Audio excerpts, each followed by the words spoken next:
Oke, teman-teman semua, sepertinya kita udah bisa live dan bisa mulai diskusinya. Selamat datang di Naso Malam Kamis, ngobrol asik sore sampai malam Kamis, acara rutinnya hasil kolaborasi dari Aksi Kamisan dan juga Kyoto Ojo Chaos. Teman-teman mungkin lagi nonton ini di Instagramnya Ojo Chaos dan juga di Twitter Aksi Kamisan. Sesuai yang udah dipublikasi tadi siang, kita akan bikin obrolan soal dua kebijakan negara belakangan yang ngomongin soal pertahanan dan juga keamanan dan kaitannya nanti sama kondisi kita gitu, kondisi situasi HAM, demokrasi dan sebagainya gitu. Karena ini penting banget juga untuk kita bahas sepertinya, walaupun entah kenapa ya kebijakan-kebijakan ini justru yang diambil di saat sebenarnya kondisi penting atau genting atau urgentnya itu justru ke hal-hal lain, ini soal kesehatan publik, seperti misal soal COVID-19 yang kemarin akhirnya tembus angka 1 juta gitu, tapi kita belum melihat banyak manuver dan kebijakan yang benar-benar utuh dan holistik sampai penuntasan bagaimana penyelesaian soal COVID-19 ini yang ya semoga bisa lekas selesai, sehingga diskusi-diskusi kayak gini banyak hal-hal menarik juga, feedback dari masyarakat soal apa yang kita bahas bisa kita bahas secara langsung gitu. Oke, ini udah ada dua teman kita untuk ngobrol kali ini. Jadi teman-teman juga bisa ikutan ngasih pertanyaan dan sebagainya di Instagram Live atau di Twitter, di Instagramnya Ojo Chaos dan di Twitternya Kamisan. Udah ada dua teman ngobrol kita. Pertama ada Gustika Yusuf, seorang peneliti dari Imparsial. Halo Gustika, apa kabar? Halo Jali, apa kabar? Baik. Gustika, baru kabarnya di Imparsial. Gimana nih rasanya menjalani kehidupan sebagai yang ya so-called ya walaupun researcher posisinya, tapi ya SJW dan sebagainya gitu. Gimana nih Gus? SJW profesional gitu ya maksudnya ya? SJW profesional, bukan SJW cadangan lagi gitu. Oh, jadi ada SJW cadangan gitu ya? Beda lagi. Ini di Twitter ceritanya. Karena ada komponen utama, komponen cadangan. Jadi sekarang jadi komponen utama. Gak lucu ya, maaf ya. Emang gak lucu anaknya. Ya kebetulan kemarin Gustika juga terlibat di pembuatan rilis dari Koalisi Masyarakat Sipil soal kebijakan peraturan pemerintah nomor 3 tahun 2021 soal implementasi UU PSDN dan sebagainya itu ya. Nanti kita akan bahas soal Komcat, lebih banyak soal urgensi dan sebagainya bareng Gustika. Di tempat lain juga udah ada Danu Pratama Aulia, peneliti dari Kontras. Halo Danu. Halo Jali. Sehat Nu? Sehat, alhamdulillah. Danu baru saja menyelesaikan studi hukum di Universitas Indonesia. Selamat buat Danu atas gelar sarjananya. Semoga semakin banyak menghasilkan penelitian-penelitian yang tetap galak buat kondisi keamanan, pertahanan, serta hak asasi manusia di Indonesia, Nu. Amin, Jali, thank you. Oke, nanti kita bareng Danu akan ngomongin soal PAM Swakarsa. Ini satu kebijakan juga yang kembali mencuat semenjak era Kapolri Idam Aziz. Kapolri yang baru aja pensiun dari jabatannya setelah menjadi Kapolri di penghujung 2019. Dirinya pensiun karena udah masuki masanya gitu, bukan karena hasilnya karena diprotes sama masyarakat sipil, walaupun emang di periode kepemimpinannya itu banyak banget catatan hitamnya gitu. Mungkin nanti Danu juga bisa mengelaborasi hal itu. Kemarin di momen fit and proper test-nya Listio Sigit yang dulu Kabar Eskrim dan hari ini resmi dilantik menjadi Kapolri, mencuat kembali isu aktivasi atau pelibatan kembali PAM Swakarsa, satu terminologi atau konsep yang memiliki memori yang cukup kelam dalam sejarah hak asasi manusia di Indonesia. Dalam konteksnya salah satunya pasti soal tragedi Semanggi, karena dulu ada momen sidang istimewa MPR, jadi dulu Mei 98 tuh belum kelar gitu aja, masih ada aksi-aksi lanjutan untuk menolak berbagai hal. Dan dulu ada salah satu siasat akhirnya penggunaan masyarakat sipil di berbagai momentum, salah satunya penghalangan aksi massa, dan ya terjadilah berbagai tindak kekerasan dan lain-lain sehingga berujung menjadi tragedi Semanggi 1. Yang salah satunya adalah korbannya adalah Wawan yang merupakan anak dari Ibu Sumarsi dan sekarang menjadi inisiator Aksi Kamisan sejak 14 tahun lalu. Oke, Nu, jadi sebenarnya apa yang harus paling kita kritisi dari pemberlakuan kembali Pam Swakarsa, walaupun sebenarnya alibinya orang-orang polisi, orang-orang negara, KSP dan sebagainya, Pam Swakarsa ini selalu ada dalam konsep pemolisian di Indonesia gitu, sejak Undang-Undang Polri nomor 28 tahun 97, di Undang-Undang Polri 2 2002 sampai di Perpol nomor 4 tahun 2020, frasa Pam Swakarsa itu selalu ada gitu. Dan kenapa hari ini harus kita kritisi dan ribut-ributin lagi gitu. Silakan. Iya, thank you Jali. Jadi memang tadi udah dijelasin sedikit ya soal sejarah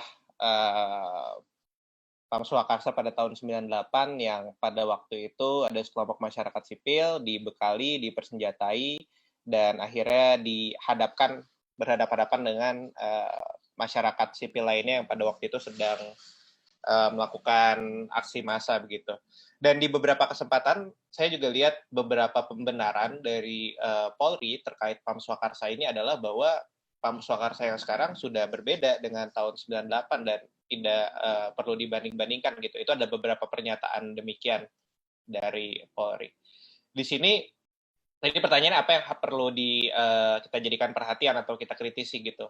Ya memang ada perbedaan antara yang sekarang dengan pada tahun 98. Perbedaan terjelas adalah pada saat itu tidak ada pengaturan yang jelas, tidak ada landasan hukum yang jelas, prosedur, wewenang segala macam. Itu semua tidak ada. Bahkan sampai sekarang masih misterius penetapannya seperti apa, aktor keamanan yang waktu itu terlibat siapa, lalu anggarannya seperti apa. Sampai saat ini kita cuma tahu saling klaim antara elit dan belum ada satu acuan yang bisa dijadikan catatan sejarah begitu ya, sebenarnya bagaimana sih Pam Swakarsa pada tahun 98. Dan seperti saya bilang tadi, memang sekarang berbeda karena diatur dalam Peraturan Polisi Nomor 4 Tahun 2000. Nah, ini masuk ke pertanyaan tadi, meskipun berbeda, ternyata pengaturan dalam Peraturan Polisi Nomor 4 Tahun 2000 tentang pengamanan swakarsa ini masih memiliki banyak sekali celah-celah hukum yang sangat riskan ketika diberlakukan nanti. Riskan dalam artian ada banyak sekali potensi-potensi penyalahgunaan wewenang, potensi tindak kekerasan, potensi pelanggaran hukum, pelanggaran HAM, tanpa adanya mekanisme pengawasan dan mekanisme penagihan akuntabilitas yang jelas. Mungkin nggak bisa dijabarkan semuanya karena bakal cukup panjang dan waktu kita tidak banyak.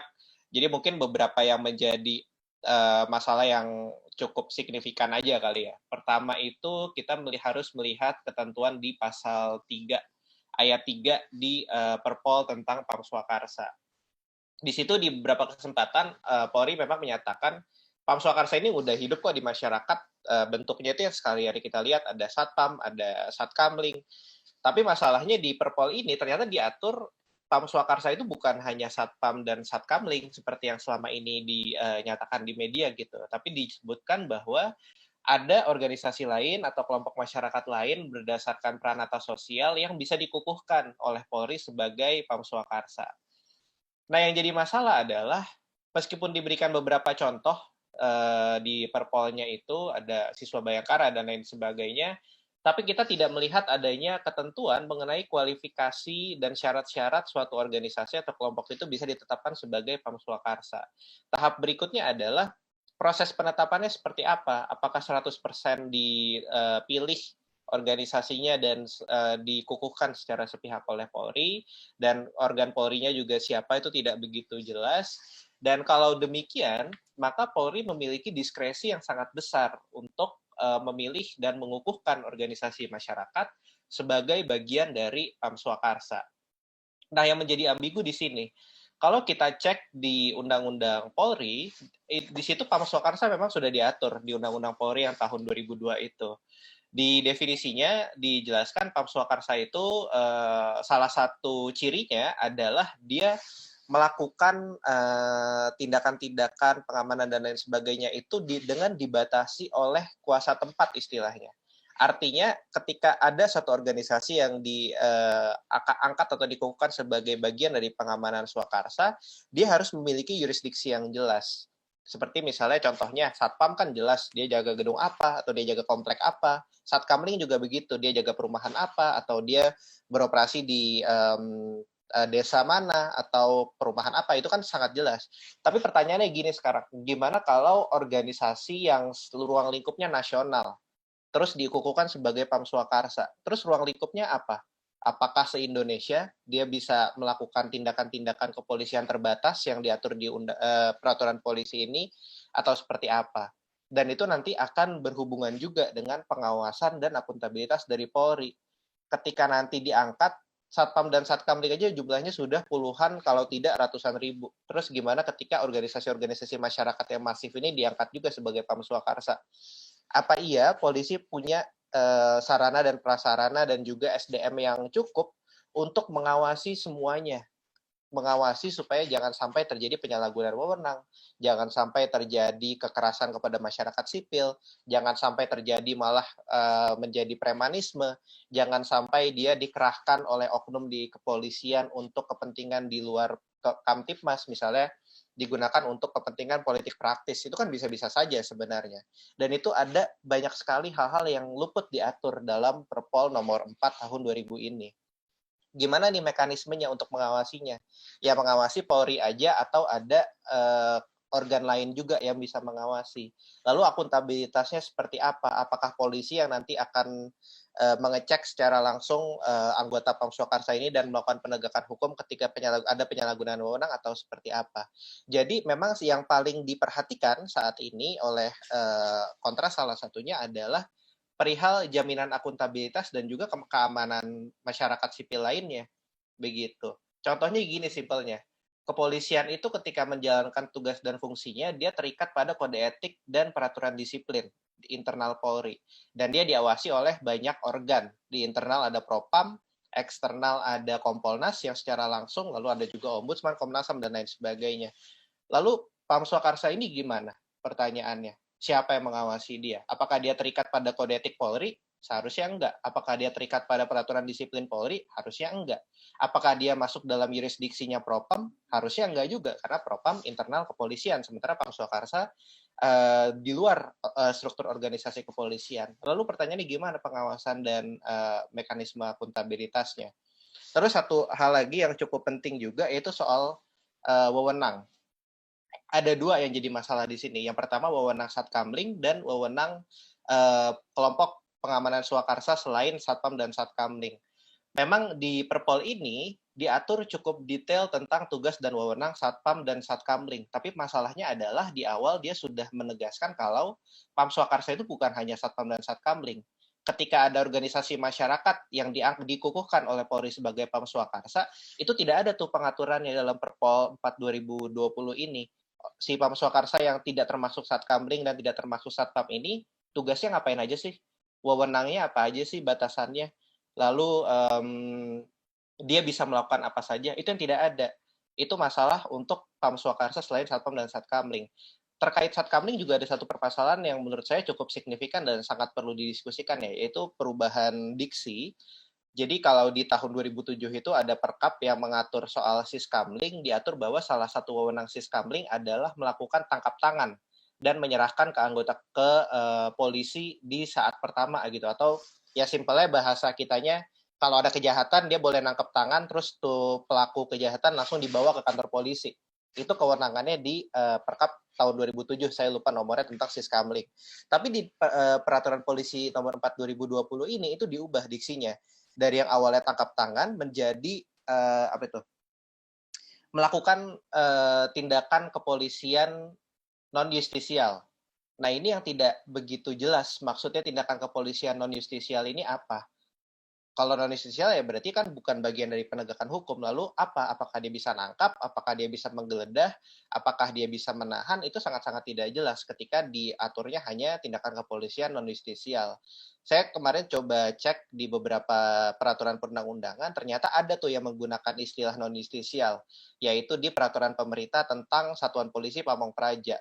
Apakah artinya nantinya tugas dan wewenang Pamswakarsa itu selayaknya Satpol PP? Apakah dia misalnya bisa melakukan penggerebekan atau bisa melakukan patroli terhadap kegiatan yang dianggap melanggar hukum. Nah, itu juga berujung pada satu pertanyaan penting. Kalau polisi, dia bekerja dengan landasan yang jelas. Dia melakukan penegakan hukum berdasarkan peraturan perundang-undangan, ya kan? Atau pemeliharaan keamanan dan ketertiban masyarakat. Itu semua diatur di Undang-Undang Polri. Pertanyaan nanti landasan Pam Swakarsa dalam melakukan tindakan pemolisian secara terbatas ini atau tindakan kepolisian non-justisial ini, apa saja yang bisa dijadikan dasar? Apakah dikembalikan ke peraturan perundang-undangan?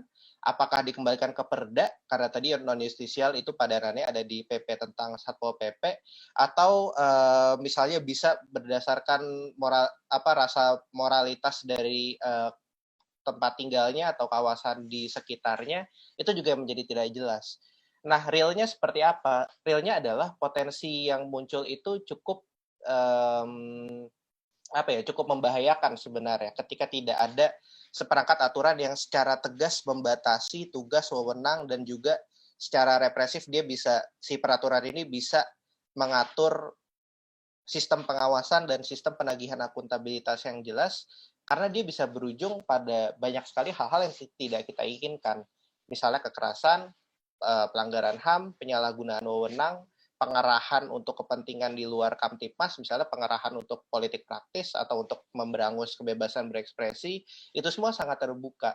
Dan apakah itu akan terjadi atau tidak, itu semua hanya kita gantungkan dengan si Perpol ini, hanya digantungkan pada diskresi dari aparat kepolisian itu sendiri.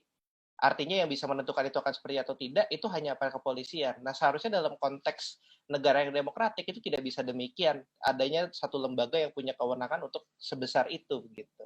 Itu yang beberapa hal yang secara umum kita kritisi lah, bisa dibilang, dari sistem ataupun dari sistematika Pam Swakarsa yang diwacanakan untuk diaktifkan kembali ini. Mulai dari peraturan polisi keluar tadi kalau nggak salah bulan September, sampai dengan pada saat fit and proper test kemarin diungkit lagi oleh Kapolri yang baru tadi siang kalau tidak salah dilantik oleh Presiden. Mungkin itu dulu untuk pemantik, nanti tentunya kita bisa gali lebih dalam lagi. Sip, thank you Danu, panjang lebar ngejelasin kalau ternyata ngomongin Pam Swakarsa ini nggak cuma ngomongin trauma masa lalu gitu, jadi seolah Parno dan sebagainya sama momen sejarah dan lain-lain gitu, yang itu jadi argumen paling dasar dan paling sering dikeluarin oleh pemerintah lewat KSP atau lewat pejabat-pejabat Polri gitu. Kalau Pam Swakarsa di hari ini beda sama di 98, karena kalau teman-teman cek berbagai regulasi yang ada di tubuh kepolisian, seperti yang tadi Danu sudah uraikan, di UU Polri nomor 28 tahun 97 saja. Maksud yang dimaksud hari ini di Perpol Pam Swakarsa juga kurang lebih mirip gitu. Redaksinya nyebutin Pam Swakarsa adalah sebagai satkamling dan lain-lain, tapi di lapangan ternyata menjadi satu milisi paramiliter gitu, kumpulan orang yang dipersintai bahkan dengan bambu runcing dan peruntukannya untuk dibenturkan dengan kepentingan masyarakat lain, yakni dalam urusan unjuk rasa, aksi massa dan lain sebagainya. Padahal sebenarnya urusannya kan sama pengambil kebijakan gitu ya, sama orang-orang MPR dan sebagainya, tapi akhirnya dibenturkan sama sesama masyarakat.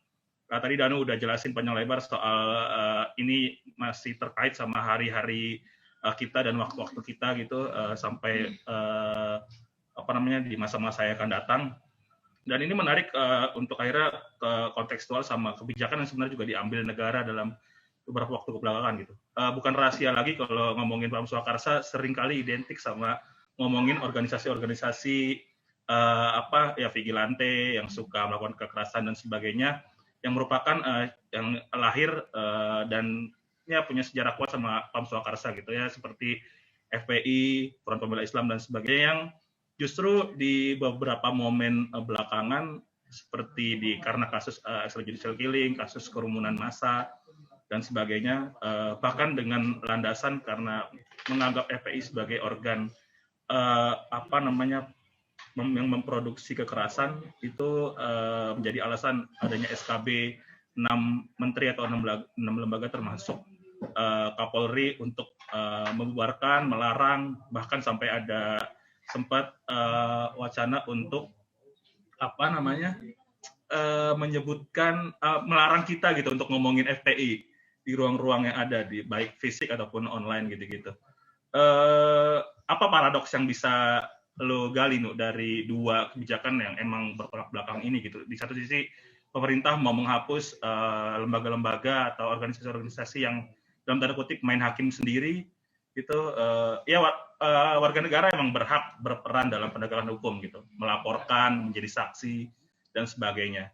Itu juga yang mungkin jadi wanti-wanti dari Arteria Dahlan mungkin di beberapa kesempatan anggota DPR fraksi PDIP kalau ngomongin Pam Swakarsa itu bukan untuk giat penegakan hukum tapi untuk Kamtipnas dan sebagainya. Ini kan ya ada celah-celah yang mungkin bisa lu gambarin gitu gimana Kamtipnas tuh benar-benar dimaknai gitu oleh sebagian orang justru untuk memberangus hak-hak warga itu sendiri gitu. Gimana paradoks-paradoks yang ada untuk konteks-konteks itu gitu. Iya, sebenarnya kalau konteksnya adalah penegakan hukum ataupun ya intervensi terhadap tindak pidana oleh masyarakat begitu ya. Ya sejatinya itu tidak perlu suatu kelompok yang dikukuhkan dalam wadah Pam Swakarsa. Kenapa? Karena peraturan perundang-undangan udah mengatur sebenarnya masyarakat sipil itu bisa berperan seperti apa dalam konteks penegakan hukum dalam tanda kutip ya. Misalkan kita lagi di pasar terus ada orang kecopetan. Boleh nggak kita nangkep tuh pencopet? Boleh, itu namanya tangkap tangan. Itu diatur di KUHAP. Yang nggak boleh adalah setelah kita tangkap, kita pukulin. Itu nggak boleh. Setelah ditangkap, yang boleh adalah kita bawa ke kepolisian untuk dilakukan proses hukum. Itu semua sebenarnya udah diatur dan tidak memerlukan lagi ada satu kelompok tertentu yang dikukuhkan. Jadi memang seperti saya bilang tadi, ranahnya itu memang bukan penegakan hukum, tapi memang untuk Kamtipmas. Tapi gini, yang jadi filosofi dari adanya pengamanan swadaya, mungkin bisa bilang, atau pengamanan secara mandiri oleh kelompok masyarakat tertentu untuk melindungi kelompok itu sendiri, itu memang sesuatu hal yang secara kultural sudah muncul gitu ya. Ada ronda tiap malam, rapat di musola, ada ketua RT bikin jadwal ronda, terus kayak dibikin sistem kalau ada sesuatu yang urgent dan sesuatu yang berbahaya, ada pentungan yang bisa ngebangunin sekampung. Itu kan sesuatu hal yang sudah muncul secara komunal dan memang dia dipelihara secara komunal. Dan itu sebenarnya saya tidak melihat adanya urgensi sistem yang kultural ini, sistem yang komunal ini, dia harus dilegitimasi oleh Polri selaku lembaga di sektor penegakan hukum dan keamanan nasional begitu. Jadi dari urgensi sendiri, meskipun sudah tadi dibahas memang sudah diatur sebenarnya di Undang-Undang Polri, tapi secara real sejatinya saya tidak melihat ada urgensi tersebut gitu. Dan justru yang muncul dari peraturan polisinya ini adalah potensi-potensi dan bahaya-bahaya kekerasan tadi, adanya kelompok-kelompok yang merasa punya legitimasi oleh aparat kepolisian untuk melakukan tindakan-tindakan kepolisian secara terbatas. Dan kalau tidak diatur secara jelas tindakan kepolisiannya itu apa saja, misalnya hanya diperbolehkan menangkap tangan pelaku tindak pidana misalnya.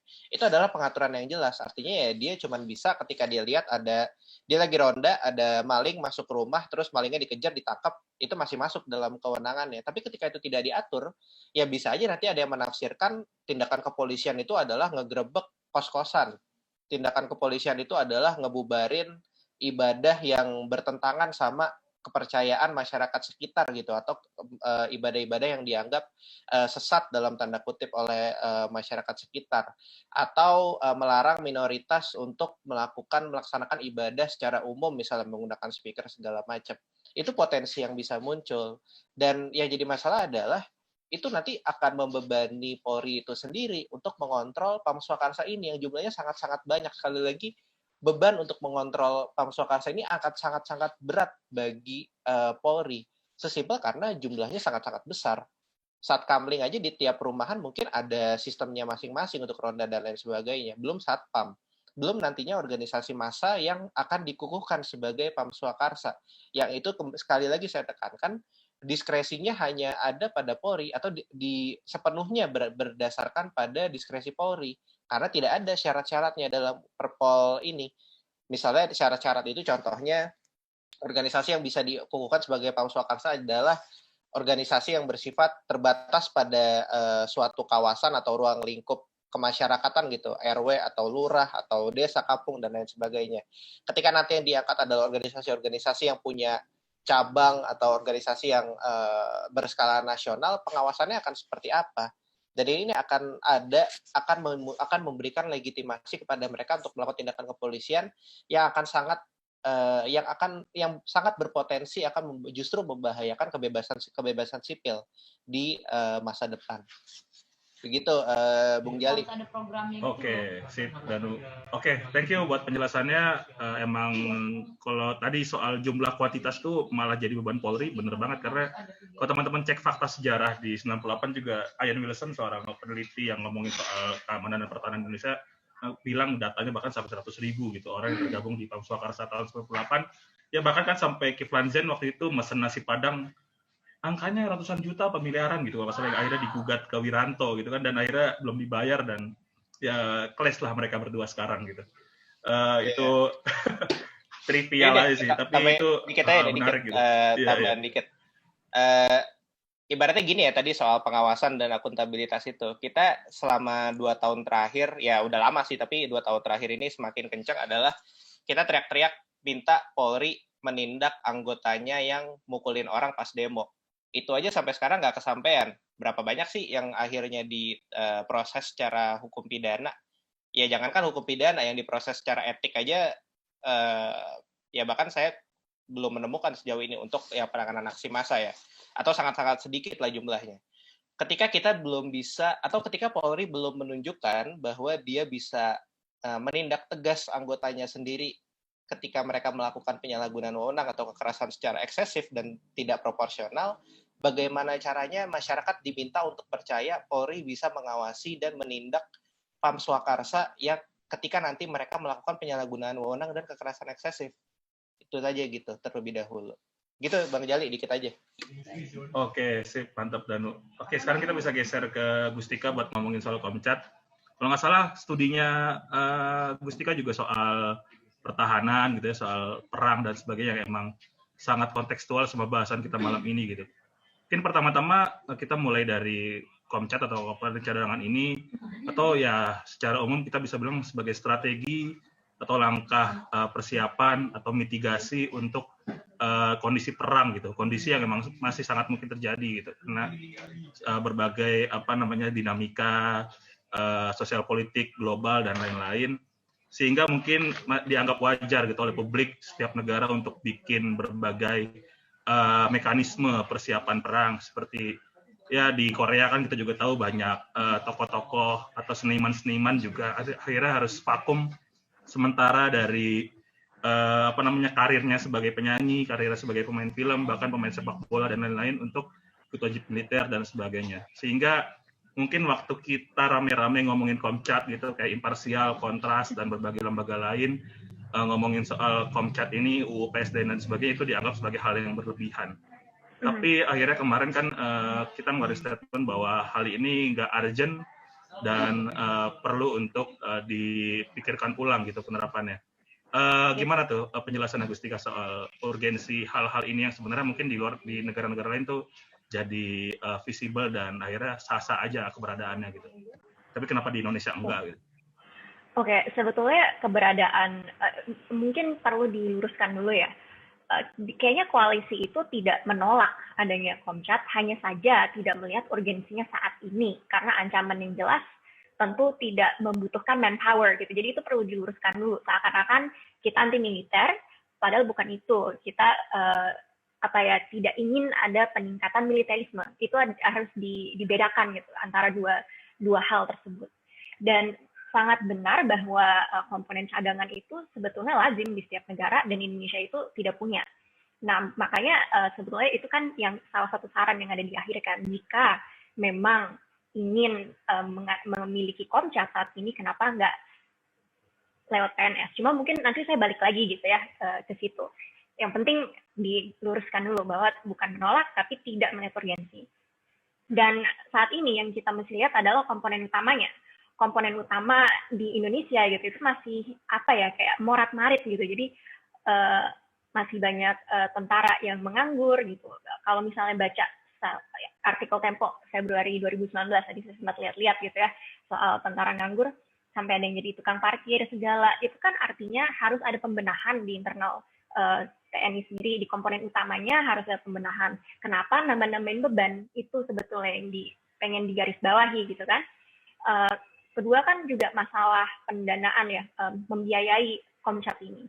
Yang kita ketahui saat ini dananya itu 1,37 triliun, yang mungkin terdengar sedikit karena itu nggak sampai 1% dari anggaran pertahanan di Indonesia. Tapi anggaran pertahanan di Indonesia pun kurang dari 1% dari GDP atau PDB ya, dari PDB. Dan kalau misalnya negara-negara yang tergabung di NATO itu menyarankan untuk maintain kekuatan itu 5%. Indonesia itu kan juga belum memenuhi minimum essential force. Minimum essential force itu ibaratnya gimana ya kalau disimplifikasi itu gimana ya kalimatnya? Pokoknya yang kita butuhkan untuk siap perang gitu lah. Jadi yang supaya kita tuh nggak dalam 3 hari hancur. Itu tuh yang diutamakan tentunya alutsista atau peralatan-peralatannya. Kita udah tahu gitu, kita beberapa kali, bukan beberapa kali, cuma sering banget misalnya kalau yang suka memerhatikan berita-berita gitu tentang pertahanan, lagi latihan militer, tiba-tiba pesawatnya rusak, pesawatnya jatuh. Dan kadang tentara-tentara itu sendiri membiayai dari kantong mereka untuk membetulkan alat-alat ini. Maka dari itu kenapa nggak di situ aja gitu, dibetulkan. Dan katanya rencananya dari rencana aksi nasional sih untuk memenuhi minimum essential force ini atau MIF itu tahun 2024, itu baru rencananya.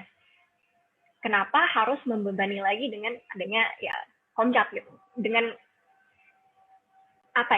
urgensi yang kurang gitu. Mungkin kita bisa lihat tren kalau misalnya Korea Selatan tadi kan sempat disinggung ya sama Jali gitu, banyak idol-idol atau pesepak bola yang akhirnya harus vakum dari karirnya karena harus memenuhi wamil dan lain-lain. Itu kan di Korea sendiri itu kan ada perang yang aktif saat ini. Jadi kalau Korea Selatan dan Korea Utara itu kan lagi ceasefire. Cuma itu pun dengan negara yang aktif gitu ya, dengan perang yang aktif, itu aja ada wacana untuk mengurangi waktu wajib militernya. Lalu kalau misalnya boleh kasih contoh karena saya Army, BTS sendiri baru dikasih dispensasi 2 tahun extension gitu ya dari atas atas saran dari Kementerian Kebudayaan dari Korea karena dirasa ini baik gitu untuk ekonominya mereka gitu, jadinya di extend gitu.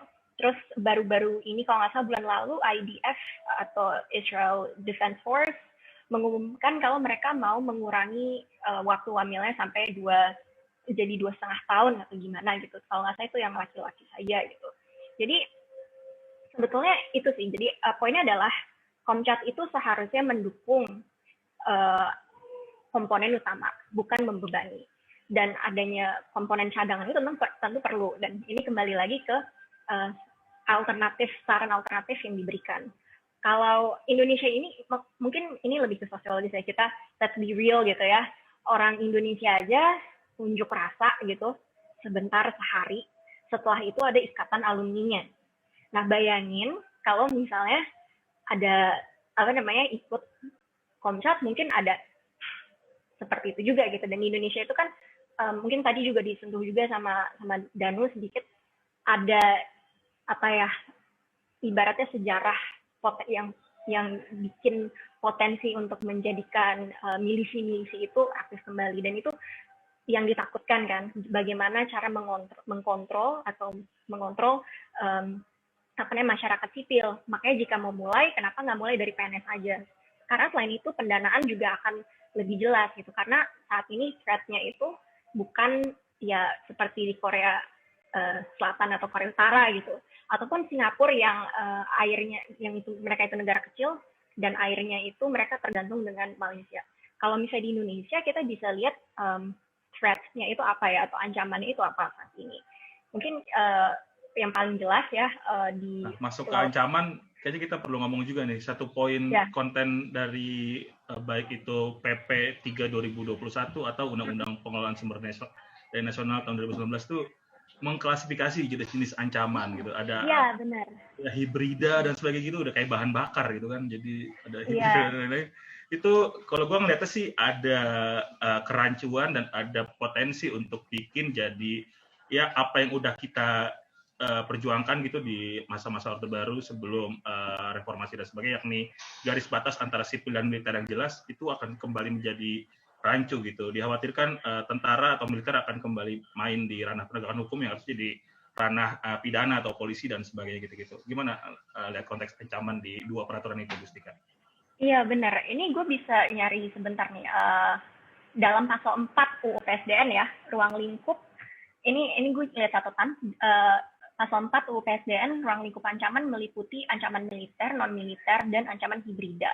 Lalu di pasal 4 ayat 3 yang diperjelas lagi, ketiga jenis ancaman di atas, antara lain agresi, terorisme, komunisme, separatisme, pemberontakan bersenjata, bencana alam, kerusakan lingkungan, pelanggaran wilayah perbatasan, perompakan dan pencurian sumber daya alam, wabah penyakit, peredaran penyalahgunaan narkoba, serangan cyber, serangan nuklir, serangan biologi, serangan kimia, atau wujud ancaman yang membahayakan kedaulatan negara, keutuhan wilayah NKRI, dan keselamatan segenap bangsa. Itu pasal 4 ayat 3 dari UU PSDN.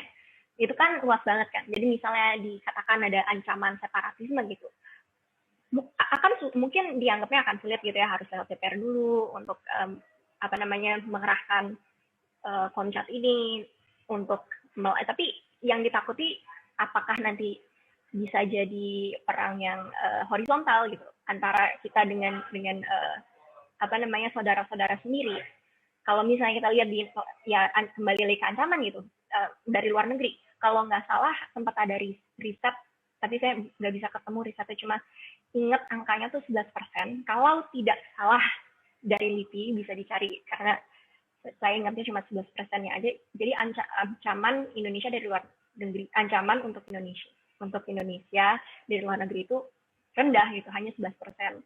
Itu pun yang kita lihat sekarang itu kan ancaman yang paling jelas mungkin ada di Laut Natuna Utara ya, ketika misalnya kapal Tiongkok masuk ke Indonesia dan lain-lain. Apalagi baru minggu lalu Beijing atau pemerintah China memperbolehkan untuk Coast Guard Bakamlanya Tiongkok untuk menembak kalau misalnya kapal asing dianggap memasuki perairan mereka, padahal mereka yang biasanya masuk perairan kita. Itu kan yang sebetulnya yang jelas gitu. Dan kemarin aja misalnya ingin membeli pesawat tempur aja sedikit bermasalah gitu ya, bisa dikatakan ya secara diplomatis. Itu kasusnya pembelian pesawat tempur dari Austria ya, dan itu menyebabkan polemik dalam negeri Austria juga ya, yang memandang kayaknya karena tentara Indonesia punya track record yang buruk dalam pelanggaran HAM dan sebagainya, jadi harusnya pemerintah Austria mikir ulang gitu kalau mau jual alutsista dan sebagainya ya. Iya, jadi polemiknya banyak sekali gitu. Padahal pesawat itu sangat dibutuhkan misalnya untuk patroli gitu. Jadi ancaman yang kita hadapi saat ini tapi belum membutuhkan komponen cadangan yang urgent gitu. Jadi untuk memudahkan ya kenapa enggak ya PNS saja dulu gitu salah satunya. Dan mungkin gue kan juga baca ya Jali di misalnya komen-komen kayak kenapa sih ngeliatnya dari HAM mulu gitu. Menurut gue ngelihat pertahanan atau apapun dari kacamata HAM tuh sah-sah aja.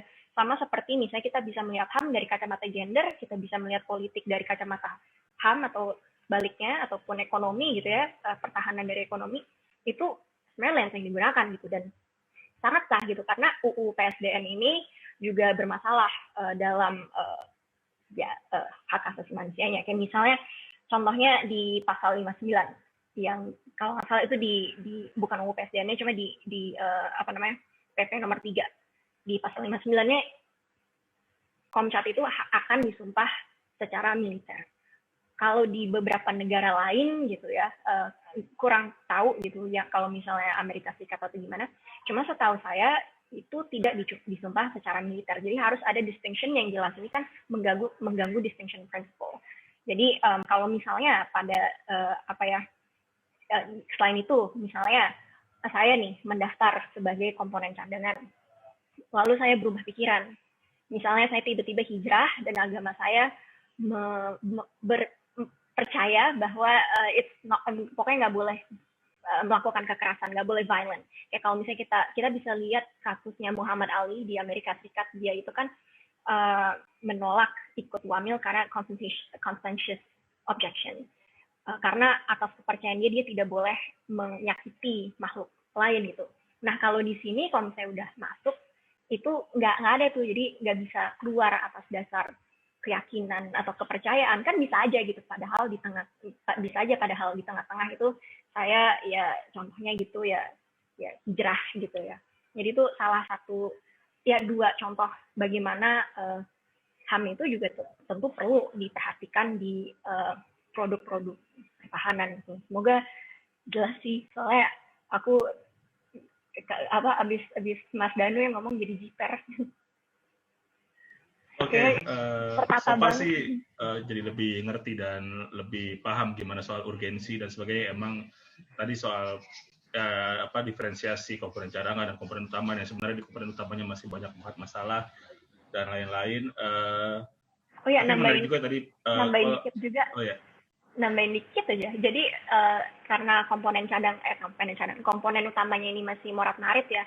Ada satu riset dari CSIS tahun 2017 kalau yang tentara nganggur dan kalau komponen utama itu masih morat-marit, masih hancur gitu, itu bikin konflik internal di TNI. Jadi kenapa nggak itu dulu gitu loh yang beresin? Kenapa harus nambahin personel yang ujung-ujungnya yakin nggak sih lo bisa kontrol gitu? Itu sih sebetulnya. Jadi ya tambahin itu dikit aja.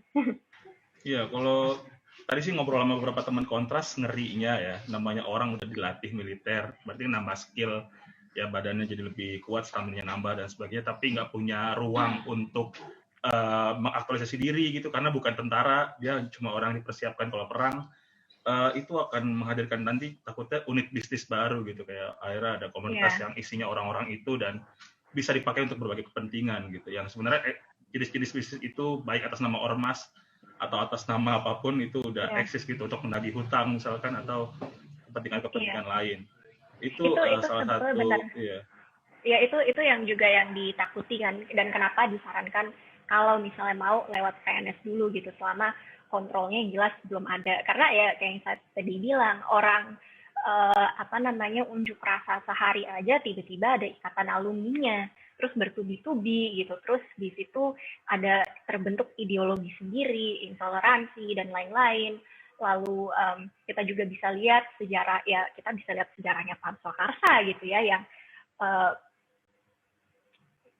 bisa dibilang itu militerisme gitu, dan mungkin bisa terjadi di sini juga gitu. Walaupun saya di sini bukan untuk membicarakan Pam Swakarsa gitu, tapi saya rasa isu sosialnya itu sangat beririsan gitu, masalah yang concern sosial dan potensi ketidakkekontrolannya itu bukan kalimat yang benar, cuma kesulitan untuk dikontrolnya itu. Iya, oke. Tapi ini tadi kita lihat Instagram story dan ada yang ngasih feedback, sebenarnya katanya sih di pasal 71 di PP 3 2021 ini. PP ini diharapkan jadi kado ultanya Gustika kemarin kabarnya. Oh ya. Jadi selamat ulang tahun juga Gustika, kayaknya baru ulang tahun kemarin. Iya. Ini dia bilang katanya sebenarnya bagi orang-orang yang join Komcat tuh setelah daftar, ikut pelatihan dan sebagainya bisa ngundurin diri tapi dengan alasan yang disetujui oleh menteri. Nah, apakah udah jadi bahan kajian juga dan akhirnya jadi. Ya, itu kenapa tadi gue ngangkat conspicuous. Itu kata susah banget disebut conspicuous objection lah yang seperti dialami Muhammad Ali itu. Kalau misalnya masalah mental dan lain-lain itu mungkin bisa dijustifikasi gitu kan, tentu dengan surat dokter dan lain-lain. Tapi kalau misalnya masalah kepercayaan itu mungkin agak tricky. Kita bisa lihat di Indonesia itu kan agama itu strict banget ya, kalau nggak gini salah. Jadi ibaratnya agama yang diakui aja tuh di Indonesia ada 6. Terus yang kepercayaan lain itu nggak dianggap gitu. Jadi kalau misalnya ada yang beda aliran sedikit gitu, itu yang ketika akan menjadi masalah. Dan apakah bisa dijamin bahwa misalnya nih konsultasi kepada Kementerian Agama, terus mengatakan, oh ya ini Gustika tiba-tiba hijrah dan katanya tidak mau lagi ikut di komponen cadangan ini. Oh enggak Gustika aliran sesat, gitu, dibilang kayak gitu. Itu akan berpotensi sayanya gitu di penjara. Itu kan juga ada tuh di aturan-aturan. Jadi memang itu sih yang sebetulnya apa ya? Ini tuh bukan wajib militer, cuma ketika masuk kok kayak wajib gitu. Kayak seperti di Korea Selatan, misalnya tidak mau ikut wamil itu kan di penjara. Ini kita fine sendiri, itu based on apa namanya my own will gitu. Tapi saya tidak boleh berubah pikiran, kecuali misalnya memang di ini ya dengan alasan yang kalau alasan medis saya yakin mungkin ke psikolog diperbolehkan gitu. Cuma apa namanya alasan kepercayaan ini sih yang conscientious objection itu yang menjadi pertanyaan, karena agama tuh masih diatur banget. Maksudnya di agama Islamnya karena saya Muslim gitu, yang dianggap aliran yang satu-satunya benar ya kan aliran Sunni gitu. Yang lain Ahmadiyah, Syiah dan lain-lain kan masih sangat mengalami diskriminasi. Dan jadi di situ sih sebetulnya yang perlu dikaji lagi, perlu diperlebar lagi gitu. Dan kembali lagi bukannya menolak, tapi menginginkan ini tuh dikaji ulang, dan urgensi saat ini tuh nggak ada. Lebih baik dananya dipakai untuk hal-hal lain gitu. Maksudnya kalau misalnya sekarang urusannya cyber threat gitu, apakah kita bisa bilang kalau di TNI komponen cybernya sudah oke gitu? Itu kan unit cybernya sudah oke, itu kan kita masih mempertanyakan. Ya oke sih admin akun Puspen TNI-nya kayaknya. Iya, tapi tadi tuh sempet kayak buka websitenya ini ya, ini bukan cyber threat, cuma ini ya pengalaman tadi aja gitu. Ngebuka websitenya TNI, mau cari soal Komcat, gitu aja jawabannya masih kayak semuanya typo, grammarnya salah gitu loh. Jadi ini mungkin nggak urusan sama cyber, cuma itu dana dari 1,37 T itu bisa lo digunakan untuk ini gitu, dan itu 1,37 triliun sekarang. Nantinya gimana? Nantinya kalau misalnya kita lihat ini harus pelihara, nambah lagi, dan itu akan memperlambat kita untuk mencapai minimum essential force ini salah satunya, dan itu juga tidak akan memperbaiki komponen utama. Dan komponen cadangan itu tentu diperlukan, tidak saat ini, hanya saja harus dipertimbangkan lagi gitu. Jangan sampai itu memberatkan komponen utama. Dan ya negara-negara lain itu udah punya komponen cadangan sebetulnya. Tapi ya itu caranya tuh nggak kayak gini. Apalagi kan si UU PSDN ini disahkannya dengan cara kucing-kucingan seperti omnibus law sedikit gitu ya, kucing-kucingan, buru-buru dengan konsultasi publik yang minim gitu. Jadi itu yang sebetulnya jadi masalah gitu. Maksudnya gini sih, saya yakin kalau misalnya konsultasi publiknya lebih banyak, lebih terima masukan dari bukan LSM aja, cuma ya experts militer di Indonesia sepertinya sudah banyak kok, walaupun masih sedikit niche, masih sedikit gitu jumlah orang-orangnya. Tapi jika lebih dibuka, pastinya akan lebih bisa diterima, dan jawaban-jawaban yang tadi kita pertanyakan, misalnya ini apa nih maksudnya bisa mengundurkan diri tapi ya gimana, itu bisa dijawab gitu. Jadi di situ sih sebetulnya. Oke, sip. Mungkin masih kita bahas Komcat karena sebenarnya kalau Pam Swakarsa itu rame di polisi sama di pemerintahnya aja ya, karena mungkin terlalu kita dikotomikan dengan 98 ya, emang benar-benar kayaknya belum ganti sih baju yang dipakai oleh mereka gitu. Tapi banyak banget suara-suara dari netizen terlebih di Twitter soal Komcat ini gitu, menyikapi berbagai sikap dan berbagai output dari teman polisi masyarakat sipil. Ya banyak yang berdalih kalau ya akhirnya pembuatan soal Komcat, PP dan sebagainya adalah menjalankan amanah undang-undang, bahkan konstitusi kan memang disebutkan bahwa setiap warga itu wajib membela negara dan sebagainya gitu-gitu. Walaupun akhirnya tadi sebenarnya kalau nyimak penjelasan Gustika ya, walaupun memang secara ya pakai asas legalitas, pakai hukum positivisme dan sebagainya, itu jadi argumen yang valid, tapi mungkin kalau dari aspek sosio-legal yang tadi urgensinya juga mungkin Gustika sudah paparkan cukup lengkap, itu jadi masalah yang cukup akhirnya jadi valid untuk menunda dulu gitu. dan lebih memikirkan penyelesaian permasalahan-permasalahan yang ada di tubuh komponen utama yakni TNI. Tapi tadi ada juga masukan yang menarik soal sebenarnya gimana sih dalam konsep atau ilmu pertahanan ya atau HAM dalam konteks relasi antara identitas atau warga sipil dengan apa namanya si militer itu sendiri gitu. Apakah emang harus ada garis batas yang jelas atau ya cukup ngebaur aja gitu. Bahkan tadi ada yang sempat bikin thread juga kalau ya nggak apa-apa, bagus dong kalau ada pelatihan militer misal di negara lain itu justru jadi satu apa namanya ruang proses yang bikin warga-warga jadi lebih berkualitas gitu. Pun isi pos-pos kerja di ruang sipil juga jadi tetap oke dan lain-lain. Gimana Gustika soal adanya feedback seperti itu? Oke, kalau mulai dari garis batas dulu ya. Kalau garis batas apakah harus jelas? Menurut saya iya gitu. Kalau di luar negeri itu ibaratnya menjadi tentara atau polisi itu pekerjaan, bukan identitas gitu ya. Identitas itu kan lebih ke misalnya background apa ya, sosioekonomi, terus keluarga, agama, ras, itu kan sesuatu yang tidak bisa terpisahkan gitu. Walaupun pekerjaan itu juga mungkin sesuatu yang melekat, cuma melekatnya itu masih bisa dirubah gitu.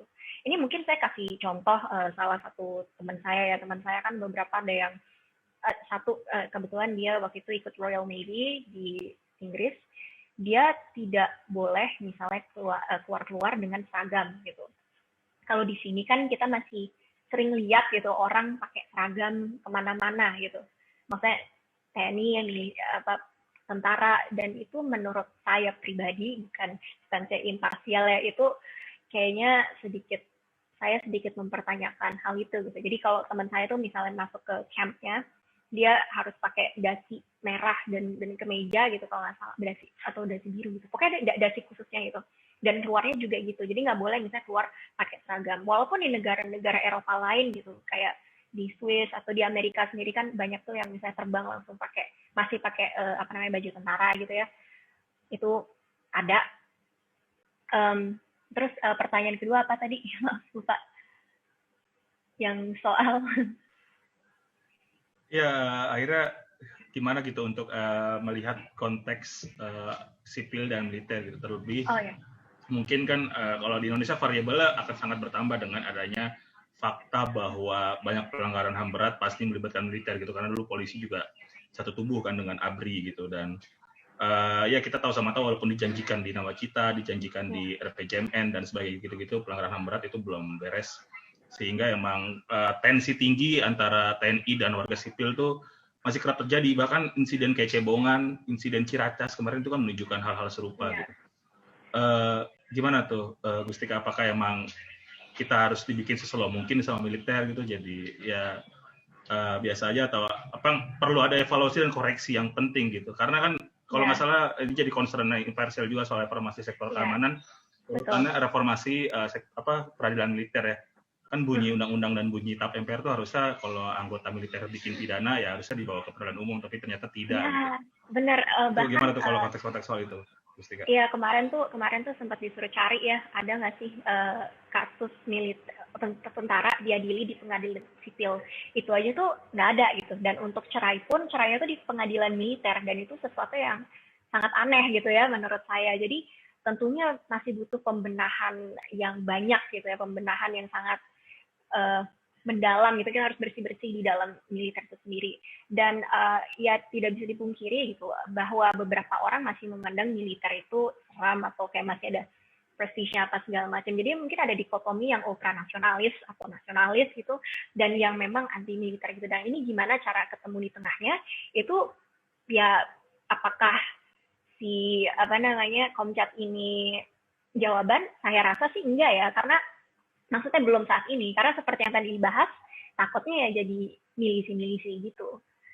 Yang perlu dilakukan ya betul-betul tentara profesional itu diberikan akuntabilitas ketika mereka melakukan kesalahan dan lain-lain, dan itu akan meningkatkan trust atau kepercayaan masyarakat sipil kepada tentara itu sendiri. Dan itu sih yang penting untuk dilakukan. Jadi dikurangi abuse of power-nya gitu. Jadi kalau misalnya memang ada kesalahan, ya ini mungkin bukan masalah di militer aja, cuma politisi suka begitu, polisi suka begitu, atau bahkan Pak RT aja, saya ketua RT di sini, jadi saya boleh balik arah gitu, itu kan juga ada gitu,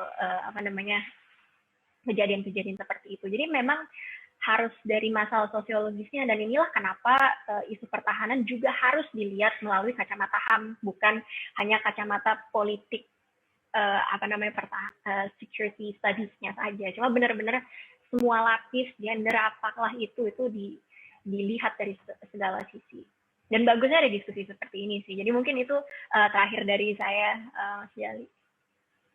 Oke, sip. Thank you, Gustika. Udah cukup komprehensif, dan mungkin ini jadi awalan secara publik kita bikin obrolan-obrolan kayak ini. Semoga teman-teman juga terpantik untuk bikin hal-hal serupa, karena ini penting, karena urusannya sama hak asasi kita, warga, dan juga demokrasi secara umum di negara Indonesia gitu. Oke, kita udah memasuki menit-menit akhir. Seru banget soal obrolannya, tapi sayang waktu juga harus memisahkan, membatasi kita dan lain-lain. Mungkin kita akan masuk ke sesi closing statement. Ini dari Danu, gimana udah ada kebijakan-kebijakan yang tadi akan berpotensi melanggar atau ya lagi-lagi mengangkangi batas ruang-ruang kebebasan sipil yang juga jadi concern kontras lewat resesi demokrasi dan sebagainya di laporan 1 tahun Jokowi Maruf Amin kemarin gitu.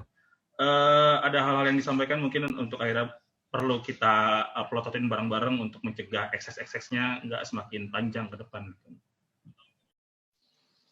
Ya, sebenarnya memang bukan hanya Pam Swakarsa lalu komponen cadangan itu nggak bisa dilihat sebagai secara terpisah-pisah gitu dengan konteks sosial politik yang lainnya. Pam Swakarsa itu maksud saya adalah ini harus dilihat sebagai sebuah pola yang semakin lama jadi semakin terlihat gitu, agenda besarnya itu seperti apa sih sebenarnya begitu. Dan memang Pam Swakarsa ini pada tahun 2020 dan dinaikkan lagi sekarang, wacananya itu ketika ini benar-benar dilaksanakan, ini akan jadi salah satu momentum di mana dalam satu saat yang sama kekuasaan dan pengaruh Polri sebagai lembaga keamanan itu akan menjadi jauh semakin besar, dan di saat yang bersamaan kebebasan sipil akan semakin menyusut begitu. Jadi memang ini adalah kalau dilihat secara kontekstual itu adalah komponen cadangan. Pam Swakarsa ini salah satu ancaman besar terhadap kebebasan sipil yang ketika katakanlah kita berangan-angan ya, misalkan dibatalkan begitu, atau ya katakanlah kita berangan-angan Pam Swakarsa dibatalkan gitu, peraturan polisinya dicabut, itu pun belum menyelesaikan keseluruhan masalah penyusutan kebebasan sipil di Indonesia sebenarnya gitu. Jadi memang kalau bagi saya sendiri sih mengkritik ataupun kita menentang dihidupkannya kembali Pam Swakarsa ini adalah langkah yang sangat penting, dan setelah langkah ini pun masih ada langkah-langkah lainnya begitu yang sama penting ya untuk diambil untuk menjaga ruang-ruang sipil di Indonesia supaya ya kita bisa seperti ini gitu, bisa dengan publik, dengan open mengkritisi pemerintah, mengembangkan ide, mengembangkan narasi tandingan begitu, yang mana ini adalah suatu hal yang sangat penting untuk dijaga begitu. Itu sih Bang Jali, maaf kalau agak abstrak, susah ngebahas. Oke, nggak apa-apa, serius. Karena thank you banget, Danu, penting banget emang, mumpung baru berapa jam setelah dilantik ya, kayaknya emang kalau mau bikin citra polisi presisi itu harus bisa siap terima kritik dan bisa untuk mengubah persepsi ya, nggak seperti waktu polisi zaman Idam Aziz, Tito Karnavian dan sebagainya. Ini udah jemput nambah, semoga ntar nggak ada hal-hal yang kita tidak inginkan, ada soft approach, dan polisi siber mungkin belum bisa digunakan ya. Oke, ke Gustika terakhir, mungkin ini juga ada pertanyaan menarik kan, si Komcat itu sifatnya sukarela, orang boleh daftar, bahkan ada tawaran yang cukup menggiurkan, ada insentif gitu, ya kan, selama pelatihan 3 bulan kalau nggak salah. Itu adalah tawaran yang cukup menarik, dan karena sifat kesukarelaannya itu orang-orang jadi permisif untuk udah nggak apa-apa, orang sukarela doang gitu. Jadi aturannya tetap ada, pengaturan tetap ada, pelaksanaan tetap boleh ada gitu. Kalau di samping untuk closing statement-nya gimana nih soal fenomena-fenomena itu tadi dalam kondisi demokrasi dan HAM di Indonesia? Jadi ibaratnya Komcat nih kartu prakerja tapi buat militer gitu ya maksudnya. Tapi enggak, ya maksudnya jangan dipandang seperti itu ya. Cuma maksudnya kesan dari pertanyaannya seakan-akan seperti itu gitu ya. Emang seharusnya selama pelatihan militer kan ya di negara manapun orang akan menerima insentif gitu. Misalnya di Korea Selatan itu mereka juga menerima insentif yang sangat rendah, by the way. Itu tidak bisa menghidupi siapa-siapa karena saat itu kan dianggap ya ini ibaratnya buat makan minum, tempat tidur gak ada gitu ya. Jadi itu sih isunya. Tapi menurut saya nggak ada salahnya sih kalau dikasih insentif, tapi jangan sampai ya orang menganggap ini ibaratnya seperti ya kartu prakerja aja gitu. Jadi itu kan masalahnya. Ya bukan masalah sih, cuma pertanyaannya itu sih pertanyaan yang saya dapat, soalnya kesan dari pertanyaan yang saya dapatkan. Iya, jadi kalau emang teman-teman udah baca aturan dan gimana konsekuensi dari mendaftarkan diri teman-teman menjadi anggota Komcat, nanti kabarnya sih akhir bulan ini dibuka ya. Iya. Sama Kemenhan, walaupun kita harapkan ya orang-orang itu berpikir ulang gitu setelah baca rilis kita dan sebagainya gitu-gitu. Karena konsekuensinya panjang gitu, akan ada aturan pidana yang mengikat dan lain-lain ke depannya ya. Dan juga bisa dibilang kan orang Indonesia malas baca kan ya, maksudnya dibahas aja masih saya lihat di beberapa kayak wawancara di YouTube di mana-mana. Dan by the way ini disclaimer satu lagi ya, yang protes soal ini bukan LSM aja loh, tapi juga ada pengamat militer yang bisa dibilang mereka tuh ke arah yang lebih konservatif, menanyakan urgensi pasal-pasal yang ada di dalam ini gitu loh. Jadi itu bukan isunya LSM contohnya gitu, cuma memang mungkin kita sedikit berisik gitu. Tapi ini dari salah satu interview seorang pengamat militer perempuan yang terkenal ya di Indonesia. Di komen YouTube-nya saya juga baca gitu, kapan daftarnya, padahal itu diomongin gitu. Jadi ya tentunya akan ada seleksi apa segala macam. Cuma kan namanya masyarakat itu, apalagi Indonesia yang ada 500 suku dan 600 bahasa kalau tidak salah, kan sangat beragam ya, background sosioekonominya dan lain-lain beda. Kita tidak bisa ibaratnya memprediksi seorang setelah selesai, orang yang masuk ke komponen cadangnya setelahnya bagaimana. Walaupun tes psikologinya lewat, cuma pernah nggak sih ketemu orang yang aneh tapi dia PNS gitu misalnya? Karena saya sering gitu, saya kadang berpikir gitu, ini kok orang bisa lewat tes PNS gitu. Itu salah satu contohnya gitu, dan itulah kenapa ya udahlah dirampingkan. Salah satu alasan kenapa di alternative policy yang kita dorong ini aja, karena kenapa sih nggak PNS aja dulu, dilihat bagaimana gitu. Nantinya kalau misalnya memang let's say 2024 minimum essential force sesuai dengan RAN memang tercapai gitu, ya buka baru gitu ya ke masyarakat sipil, mahasiswa gimana. Jadi harus ada planning tuh yang baik gitu. Ini tuh tiba-tiba buka gitu loh, tiba-tiba ada gitu. Jadi itu yang sebenarnya kayak planningnya tuh gimana gitu. Kita aja mungkin kurikulum pelatihan militer 3 bulan aja kan kita dari tadi nggak membicarakan seperti apa, karena kita belum tahu gitu. Yang kita kritik memang undang-undangnya, karena undang-undangnya bermasalah gitu, dan PP-nya, dan bukan kita aja, tapi pengamat militer yang bisa dibilang konservatif pun angkat suara gitu soal itu. Jadi itu sangat perlu diperhatikan sih detail-detailnya, karena ini urusannya juga dengan manusia itu macam-macam. Jadi itu kenapa aspek sosiologis, aspek HAM itu penting untuk masuk di ranah sini juga. Oke, thank you banget Gustika, poin-poinnya sangat menarik dan semoga jadi titik pencerahan dan poin diskusi nanti ke depannya sama pihak-pihak berwenang. Semoga Daniel Anzar Simanjuntak atau Prabowo Subianto siap untuk diskusi soal ini, dan ya semoga Prabowo juga siap sih ngomongin soal pelanggaran HAM berat gitu, penculikan orang dan sebagainya. Oke, itu aja. Terima kasih buat Danu dan Gustika. Sorry udah ngelewatin batas jamnya, dan semoga masih bisa dilihat di Instagramnya Ojo Chaos atau Twitter Aksi Kamisan. Terima kasih buat teman-teman yang udah nyimak, kasih pertanyaan dan terlibat dalam diskusi ini. Aksi Kamisan masih belum berlangsung di Jakarta karena demi kepentingan kesehatan publik, tapi kita masih berkirim surat ke Istana dalam rangka penyelesaian atau penuntutan kasus HAM berat. Yang kemarin juga pas raker Jaksa Agung sama Komisi 3 DPR, kita lihat gimana Jaksa Agung belum punya strategi yang jelas sepertinya untuk urusan itu. Terima kasih buat atensinya dan semoga kita bisa lekas terus berinteraksi dan terus berjuang untuk Indonesia yang lebih humanis dan demokratis. Itu aja, sehat-sehat semua, stay away from corona, stay sane dan stay safe. Oke, hidup korban, jangan diam dan lawan. Terima kasih semuanya. Terima kasih Jali, Gustika, thank you semuanya. Thank you.